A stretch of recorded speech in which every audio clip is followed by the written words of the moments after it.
તો hello everyone, welcome back to my new blog. તો guys, કેમ છો? આ બધા મજામાં છો ને? બધાને ગુડ મોર્નિંગ, જય મહાકાળીમાં.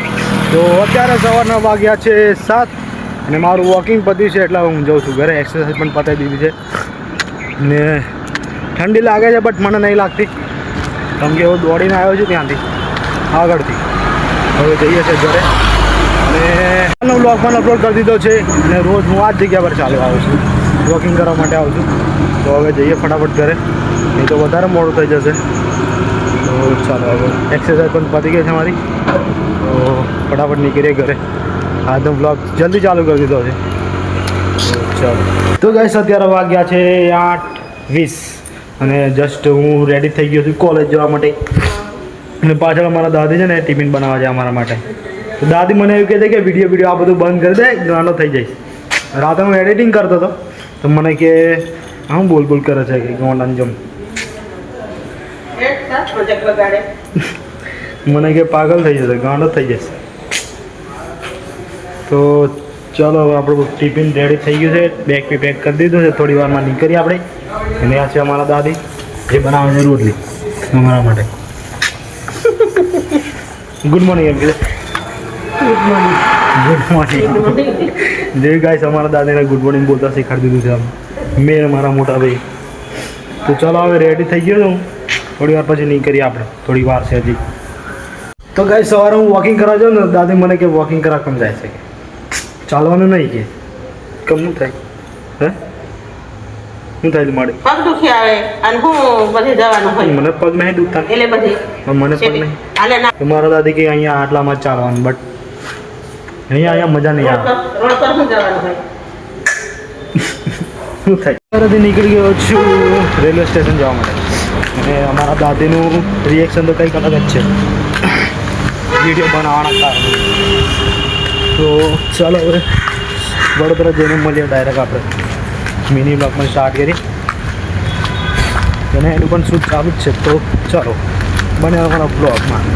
તો ગાઈસ, વાગ્યા છે કમ્પ્લીટ 10:30 અને આવી ગયું હતું વડોદરા સ્ટેશન. ચાલો, હવે બહાર જઈએ ફટાફટ છે સામેથી. તો ચાલો, તો ગાઈસ ફાઇનલી બસ સ્ટેન્ડ પર આવી ગયો છું, બટ અમારા રૂટની બસ જ નહીં. હવે વેઇટ કરીએ બસનો, પછી જઈએ કોલેજ. બન્યા રહો. રોજ આવવાનું મને કોઈ કંટાળો નથી, કેમ કે મને આદત લાગી ગઈ છે. તો હા, ચાલો બસ આવી છે, જોઈએ ફાઇનલી અમારી બસ આવી ગઈ છે. વાયજીએલ રોડ, કીર્તિસ્તંભ, માજલપુર નાકા. ગાઈસ, બપોરના વાગ્યા છે 1 અને અમે લોકો રીલ શૂટ કરીએ છીએ. જમી લીધું છે અમે લોકોએ. ને આ છે અમારો યોગેશ દોવાન. બબલ થાય ને એટલે આને ફોન કરી દેવાનો ખાલી, એટલે ટોરો એને પહોંચી જાય. ને એ ભાઈ કહે છે કે મારે રીલ શૂટ કરી હાલતો, અમે ચાલુ કરે છે રીલ શૂટ કરવાનું. અને બધાનો બ્રેકનો ટાઈમ છે એટલે બધા આસાઈન થઈ ફરે છે. તો અમારો ઓકો ભાઈ કે રીલ બનાવી દીધો, બનાવે છે એ ભાઈ. મારું તો મન નહીં એટલે અત્યારે હું બંધ જ રાખું છું. જોઈશું જે દિવસે મારું મન થશે ને તે દિવસે ચાલુ કરીશું આપણે. તો આજે જઈ લો, અમારા ડાયલોગ જોવા આવ્યો છે એટલે અહીંયા આવો. તો આજે ફર્સ્ટ યરનો માણસ, માણસ નહીં સ્ટુડન્ટ. હા, એમ બીજું તો કઈ નહીં, આવે ભણવા જઈએ ને અમે. બહુ લખવાનું તમારે તો નવરા છે. હા, અમે નવરાજ છીએ.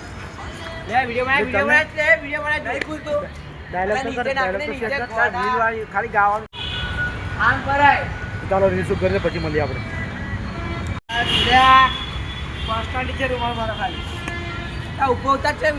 ફાઇનલી રીલ શૂટ કરી લીધો છે ઓગાભાઈની. ઓગાભાઈ કંઈક કહેવા માંગશો અમારા બ્લોગમાં? નાના બ્લોગમાં કંઈક બોલવા માંગશો અમારા બ્લોગમાં? ઓકે જ છે. ચાલો ગાઈસ, તો ગાઈસ, સાંજના વાગ્યા છે 5 અને તમારું વાગ્યું છે સ્ટેશન. પાછળ મારી ટ્રેન છે. બપોરનો બ્લોગ બ્રેક પછી લીધો જ નહીં, તો અત્યારે ચાલુ કર્યું. અને અમારી ટ્રેન ઉપડવામાં થોડીક વાર છે, 5 મિનિટ. તો ચાલો, આપણે મળીએ ડાયરેક્ટ બસમાં જઈને. ટ્રેનમાં મને ઊંઘ આવે છે, કંટાળો આવે છે, તો થોડી ઘણી કરી લઈએ.